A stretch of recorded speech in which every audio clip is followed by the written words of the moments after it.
오늘 주신의 말씀은 제목은 배우고 확신한 일에 거하라는 제목입니다.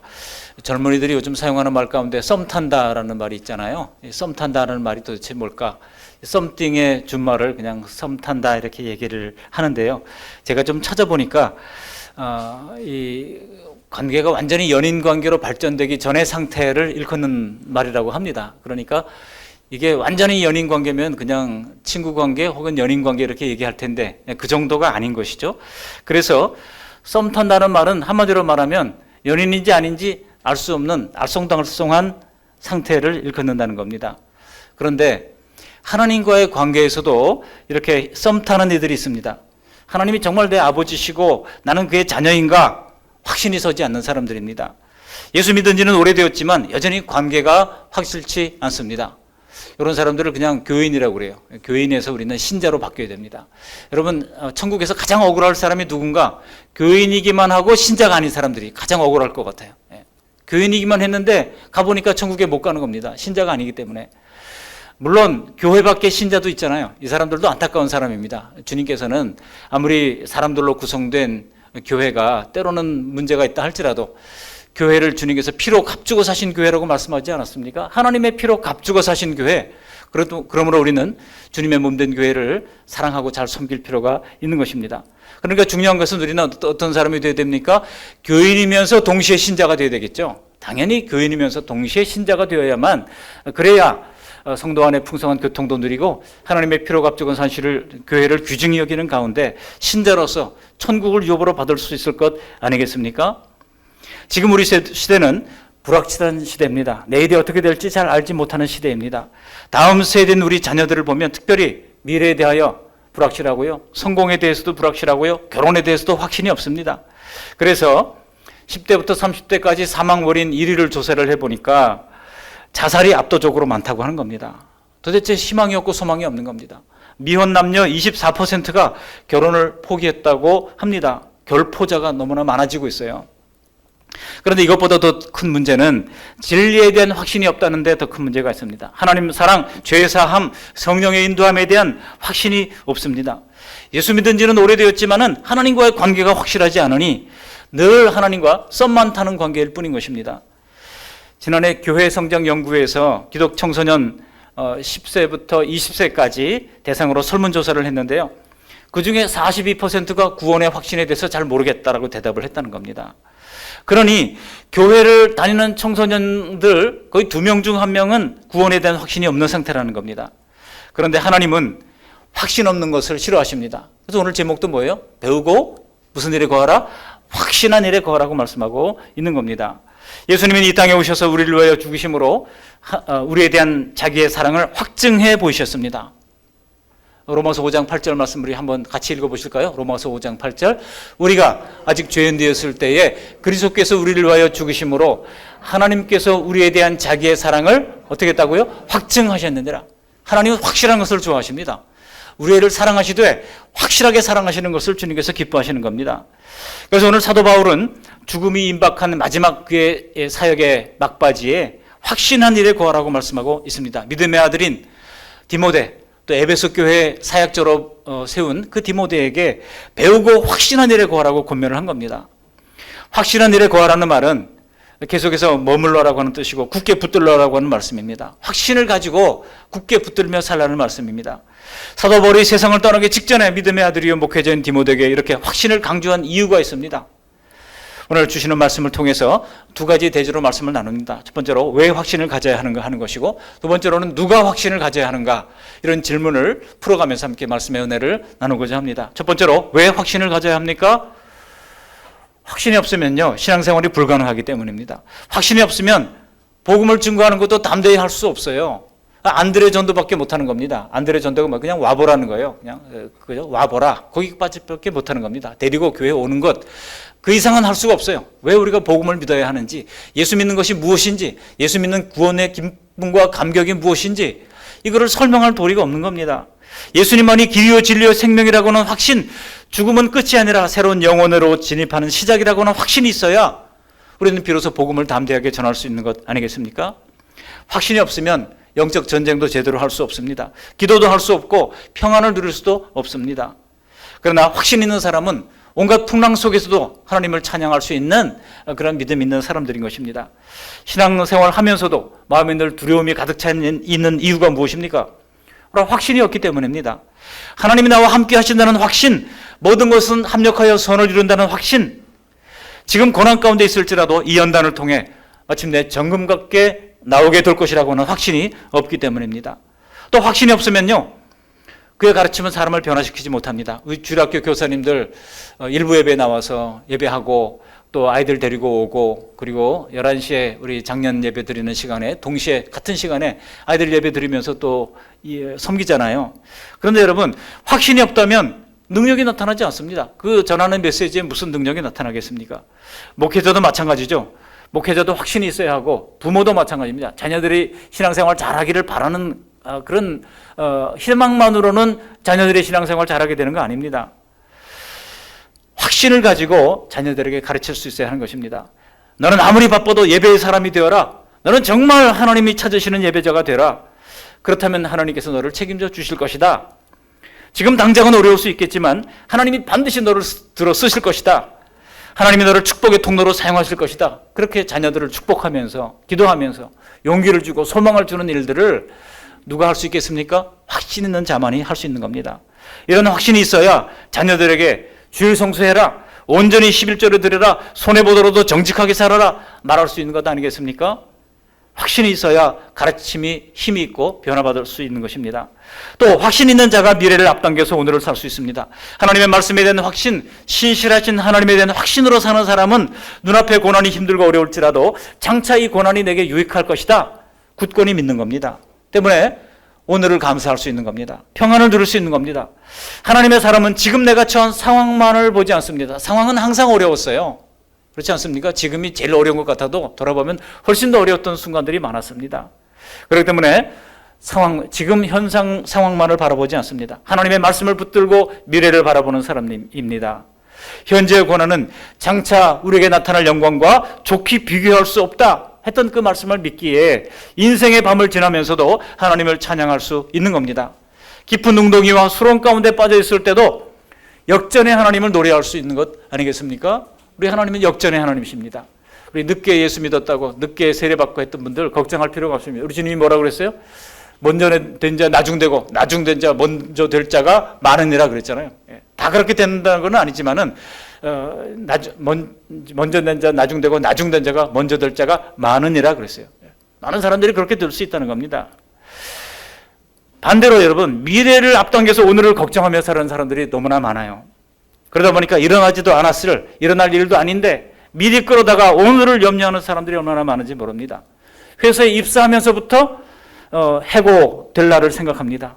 비행기를 타면서부터 추락을 걱정하고 결혼을 하자마자 이혼을 걱정한다면 이 얼마나 어리석은 일이겠습니까? 그러나 하나님의 사람은 비록 고난 가운데 있을지라도 신실하신 하나님께서 약속하신 대로 이루실 것을 믿기에 오늘을 감사하며 사는 것입니다. 우리가 확신해야 할 이유는 이처럼 확신이 없으면 신앙생활도 불가능하고 확신 없는 가르침은 이제 사람을 변화시킬 수 없고 또 확신이 있어야 우리는 기쁨과 감사함으로 살 수 있기 때문입니다. 그렇다면 두 번째 대지로 누가 확신을 가지는가 하는 것입니다. 누가 확신을 가집니까? 여러분, 확신을 가지기 위해서는 어떻게 해야 됩니까? 오늘 본문 14절 말씀을 다시 한번 읽어보십니다. 14절. 그러나 너는 배우고 확신한 일에 거하라. 너는 내가 누구에게서 배운 것을 알며. 여기 14절 말씀 자세히 보시면 같은 단어가 두 번 반복되는 동사가 있습니다. 뭡니까? 뭐예요? 배우고라는 단어입니다. 배우고 확신한 일에 거하라. 너는 내가 누구에게서 배운 것을 알며. 배워야 합니다. 배우지 않고는 누구도 확신을 가질 수 없습니다. 그렇다면 뭐를 배워야 되겠습니까? 하나님의 말씀입니다. 왜 하나님의 말씀을 배워야 합니까? 앞에 15절을 보시면은요, 3장 15절에 보면 구원에 이르는 지혜를 얻게 하기 때문에 우리는 하나님의 말씀을 배울 필요가 있습니다. 성경을 배워야 합니다. 그리고 하나님의 사람을 온전하게 하며 모든 선한 일을 행할 능력을 갖추게 하기 때문에 우리는 배워야 하는 겁니다. 우리 3장 17절 말씀 함께 읽어보시겠습니다. 화면을 보십시오. 함께 읽습니다. 이는 하나님의 사람으로 온전하게 하며 모든 선한 일을 행할 능력을 갖추게 하려 함이라. 이게 능력인 것은요, 선한 일이 여러분 돈이 많다고 하는 게 아닙니다. 선한 일을 갖추는 능력은요, 돈이 없어도 해요. 주님께서 그런 능력을 주시면요, 정말 어려운 가운데서도 선한 일을 하고 돕는 일을 하고, 그렇게 교회가 정말 교회다운 일을 감당할 수가 있는 겁니다. 우리가 생각하기에 돈을 많이 쌓아두어야 뭐 선한 일을 할 것 같지만 그렇지 않습니다. 하나님이 선한 일을 행할 뭐를 주셔야? 능력을 주셔야 하는데, 그것은 바로 하나님의 말씀을 배우는 데서부터 오는 것입니다. 진리의 말씀만이, 생명의 말씀만이 우리에게 확신을 줄 수 있습니다. 어떤 체험도, 어떤 삶의 노하우도 우리에게 확신을 줄 수 없습니다. 그러므로 우리는 성령의 감동으로 기록된 이 객관적인 하나님의 말씀을 배울 필요가 있습니다. 그렇다면 여러분, 언제부터 배워야 되겠습니까? 언제부터 배워야 될까요? 할 수만 있다면 어릴 때부터 배워야 하는 것입니다. 어릴 때부터. 우리 오후 찬양 예배, 우리 어린이 대표로 유나린 지금 잠을 자고 있습니다만, 그래도 나린이는 지금 말씀을 지금 귀로 한편으로 듣고 있잖아요. 그죠? 꿈에라도 나타날 거예요. 또 은서, 항상 참 우리 수요예배 단골 참여자, 우리 너무나 감사합니다. 은서가 있어서 얼마나 수요예배가 기대가 되고 좋은지 몰라요. 비록 말씀을 듣기보다 그림을 그리고 있지만은 그래도 감사해요. 여러분, 어릴 때부터 하나님의 말씀을 자꾸 들을 수 있도록 하나님의 말씀에 노출시킬 필요가 있습니다. 지금 다음 세대가요, 하나님 말씀을 듣는 절대 시간이 부족해요. 절대 시간이 부족합니다. 디모데는 모태신앙을 가졌던 사람입니다.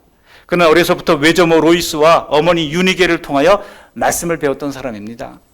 디모데후서 1장 5절에 보면, 이 믿음은 먼저 내 외조모 로이스와 내 어머니 유니게 속에 있더니 내 속에도 있는 줄을 확신하노라. 바울은 디모데를 이렇게 훌륭한 사람으로 알고 믿고 확신했기에 그가 목회를 했던 여러 지역 가운데 가장 큰 교회가 바로 에베소 교회였습니다. 그 에베소 교회의 사역자로 경험 많은 노련한 디도를 세우지 아니하고, 디도는 어려운 곳으로 보냈어요. 그레데 섬에 디도를 보냈습니다. 그레데 사람들이 배만 위하는 게으름뱅이였고, 말만 일으키는 사람들이었고, 말썽을 일으키는 사람들이었습니다. 여기에 디모데를 보냈다가는 안 될 것 같아요. 경험이 많고 노련한 디도는 그레데에 보내고, 그리고 이 에베소 교회, 큰 교회, 안정된 교회는 디모데를 보내서 사역을 감당하게 했던 겁니다. 왜냐하면 그가 어려서부터 부모로부터 하나님의 말씀을 배웠기 때문에, 그리고 그 외할머니 또 어머니로부터 배웠던 하나님의 말씀이 내 속에도 있는 줄 확신하기 때문에 그런 디모데를 세워서 이 에베소 교회를 담당하게 했던 겁니다.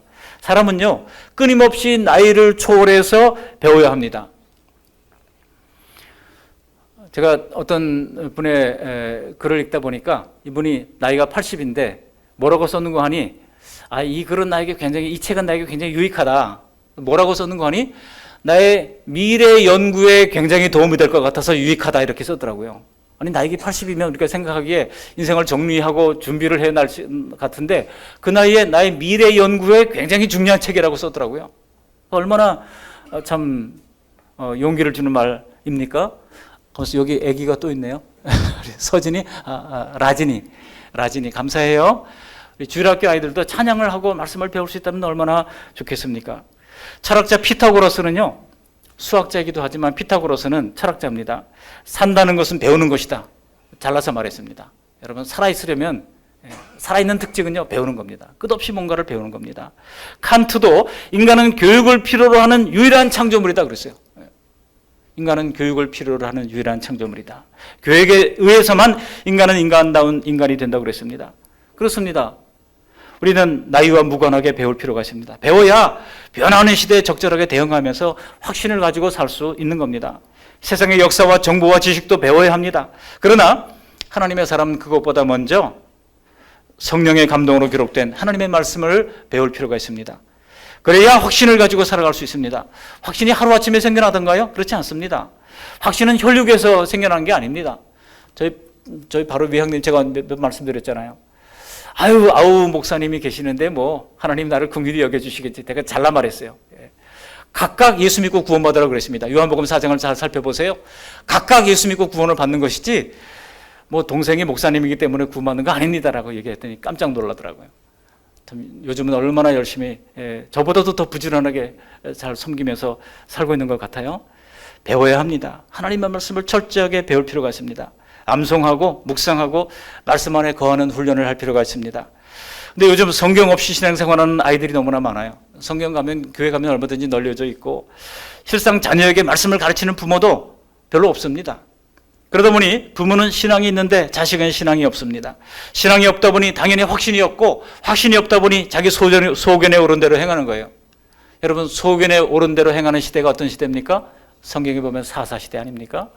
소견에 오른 대로 행했어요. 하나님이 오른 대로, 하나님이라면 어떻게 할 것인가?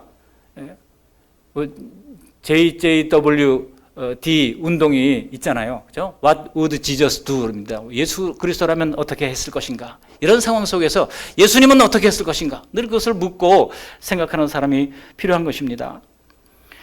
그러므로 부모의 일차적인 책임은 내 자녀를 신앙으로 가르치는 것입니다. 하나님 우리 모두에게 말씀하시잖아요.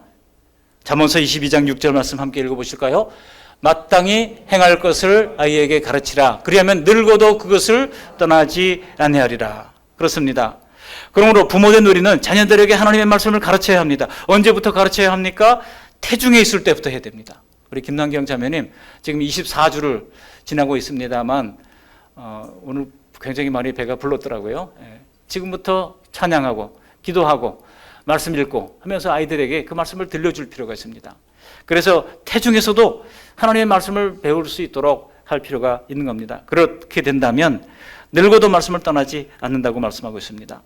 지금 사단이 우리 아이들의 마음에 잘못된 사상과 잘못된 가치관을 심어주려고 애를 쓰고 있습니다. 그러기 전에 먼저 하나님의 말씀의 씨앗을 심어야 할 줄로 믿습니다. 이렇게 전신갑주를 입혀놓으면 늙어도 말씀을 떠나지 않습니다.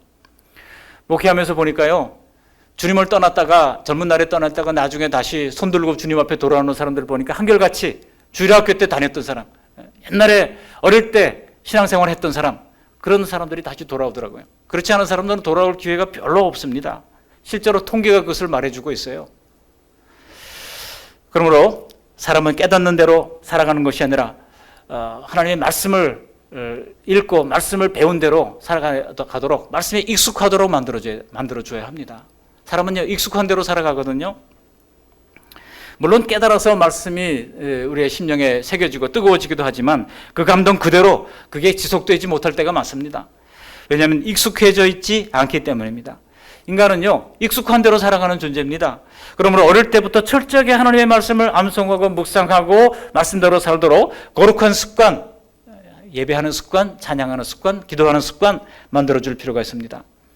근데 지금 여러분, 지금 이 시대 교육의 위기라고 할 만큼 학교의 현장에서는 선생님들의 교권이 떨어져 있고, 가정에서도 부모의 권위가 떨어져 있고, 군대에서도 보니까 우리 군대 이제 직업군인 얘기를 들어보면은요, 참 요즘은 아이들 군대 온 아이들을 어떻게든지 좋은 용사로 만들어서 훈련시키려고 하는 생각보다 그냥 내가 맡고 있는 동안 어떻게든지 사고 안 나게 얘들을 어떻게 막 해서 제대시키는 게 큰 목표고 큰 이제 소망이 되어 있는 것을 봅니다.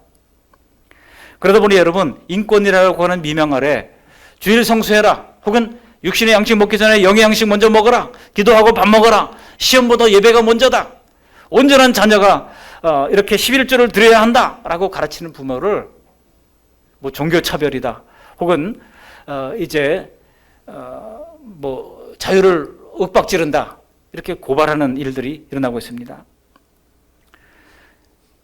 여러분, 가정에서 신앙교육하는 부분에 대해서는 우리는 타협을 하지 말아야 합니다.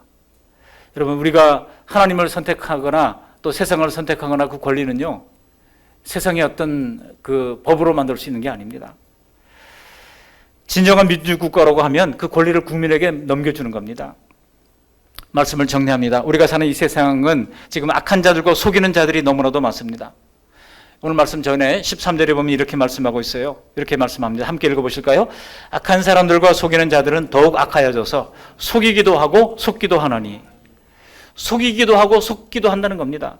말세의 특징이에요. 바울은 말세의 특징을 말하면서 악한 사람들과 속이는 자들에 대하여 언급하고 있습니다. 지금 얼마나 보이스피싱이 정말 지능화되는지, 그냥 뭐 유명한 사람들도 그냥 깜빡깜빡 속아 넘어가는 일들이 지금 뉴스를 타고 있지 않습니까? 그런가 하면 우리나라가 마약 청정국인 줄 알았더니 어느새 알게 모르게 이곳저곳에서 마약 사범들이 늘어나고 있는 것을 봅니다. 바울은요, 진리를 속이고 대적하는 악한 자들이 점점 더 악해지고 있다고 진단을 하고 있는 겁니다. 3장 8절 전번절에 보면 얀네와 얀브레가 모세를 대적한 것 같이 그들도 진리를 대적하니 이 사람들은 그 마음에 부패한 자요 믿음에 관하여는 버림받은 자들이라 그랬습니다.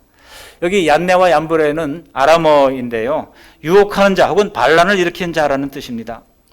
빌립보 교회 안에 얀네와 얀브레가 같은 거짓 교사들이 있었습니다. 거짓을 유포하면서 바울과 디모데가 전한 복음을 알지 못하도록 대적하는 자들이 있었다는 겁니다. 오늘 우리가 사는 세상도 마찬가지입니다. 얀네와 얀브레 같은 사람들을 미혹하여 복음을 대적하는 자들이 이 땅에도 얼마나 많은지 모릅니다. 진리를 대적하는 자들이 있습니다. 예수님만이 길이요 진리요 생명이라고 말하면 독선적이라고 편협하다고 볼배같이 달려들어서 공격합니다.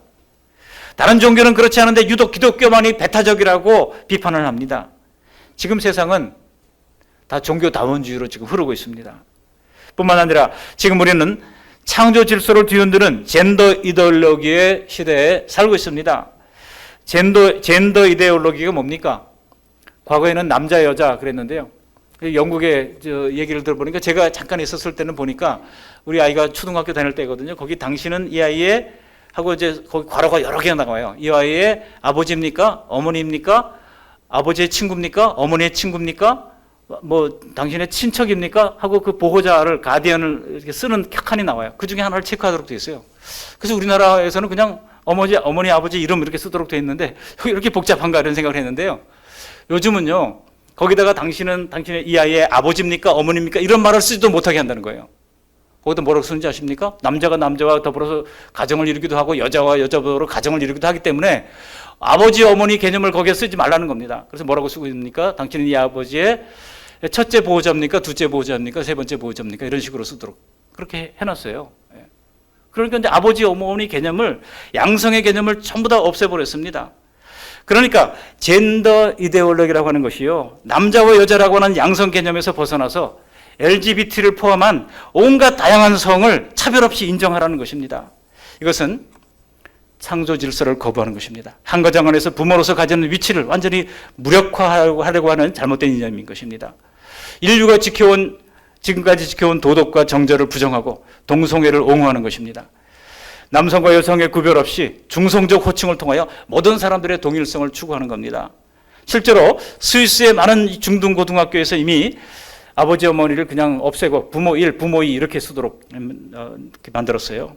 그런가 하면 스웨덴 같은 나라에서는 남학생, 여학생이라고 부르는 것이 금지되어 있습니다. 남학생, 여학생 이게 성을 남자, 여자라고 하는 두 가지로 제한한다고 생각을 해가지고 선생님들이 학생을 부를 때도 남학생, 여학생 못 부르게 해요. 그 대신 뭐라고 부르는지 아십니까? 프렌드라고 부릅니다. 친구라고 부르도록 만들고 있습니다. 이게 제 얘기가 아닙니다. 피터 바이어하우스라고 하는 분이 쓴 책에 보면 이런 내용들이 나옵니다. 젠더 이데올로기는요, 동성애나 성평등주의를 거부하는 사람들을 사회적으로 지탄받게 하고 호모포비아라고 혐오하는 그런 세상이 되어버렸습니다. 정신이장자 취급을 하는 시대입니다. 영국과 스웨덴은 이미 증오법을 도입해서 동성애자들이 차별을 받는다고 느끼는 모든 언사에 대해서 형법을 적용하고 있어요. 형법을 적용하여 지금 이제 처벌을 하고 있는 상황 가운데 있습니다. 앞으로 우리 자녀들이 살아갈 세상이 바로 이런 세상입니다. 불법이 성행하고 창조 질서를 깨뜨리고 진리를 대적하는 자들이 하나님의 백성을 미워하는 그런 세상입니다. 따라서 지금부터라도 우리 자녀들이 배우고 확신한 일에 거하도록 힘쓰시기를 바랍니다. 오늘 두 가지 차원에서 말씀을 드렸습니다. 왜 배워야 합니까? 그리고 언제부터 배워야 합니까? 라고 하는 차원에서 말씀을 드렸습니다. 오늘 말씀을 귀 기울여 들으시고 하나님의 말씀대로 우리가 확신을 가질 뿐만 아니라 자녀들에게도 확신을 이루도록 잘 가르치는 우리 모두가 되시기를 주님의 이름으로 축복합니다. 아멘. 고맙고 감사하신 하나님 아버지, 오늘 귀한 주님의 말씀 들려주신 것 감사드립니다. 오늘 우리의 찬양을 주님께서 이미 받으신 줄 믿습니다. 우리 찬양대와 찬양팀을 기억하여 주시고 이들의 다양한 헌신을 받으시고 은사를 통하여 더욱더 주님을 마음껏 높여드리며 경배하며 찬양하는 우리 그 말씀 양문교회가 되도록 도와주시고 오늘 주신 말씀대로 배우고 확실한 일에 거할 수 있도록 은혜를 베풀어 주시옵소서. 예수님의 이름으로 감사하며 기도합니다. 아멘.